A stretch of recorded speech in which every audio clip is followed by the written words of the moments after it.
हाय सांग मैंने जय जगन्नाथ आपण समस्त को मैं वेलकम कर मो मिनी ब्लॉग को देखु ये आम नड़िया केमती तेल बाहर कर नड़िया फास्ट करदेवे तापर सीजा पानी बा गरम पानी रे नड़िया कोरा को पकईकी चकुड़े आ भितर सब रस बा क्षीर सब बाहर करने तापर से क्षीर जो बाहर था आम से चा कर पीलु मम्मी मु समस्ते तापर आम चा पी सारापर मुझे बसई देली सबको जो रस सब सीम करिकी आपण घाटीबेनी सी छाड़देवे सी सेमती मरी मरिकी घंटाए लगे तापर से तेल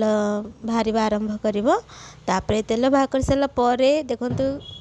यही सब हो चा आम सब पीदेलु मम्मी के कहली मम्मी केमती कहतु मुझे पीदेली आई देखो तेल आमर ये गला कोरा भी आम फोपालुनी ताकू भी आम कोरी खाईदेलु आपण मैंने भी खाई पारिबे केते सुंदर आ बहुत भल तेल ही से बाहर।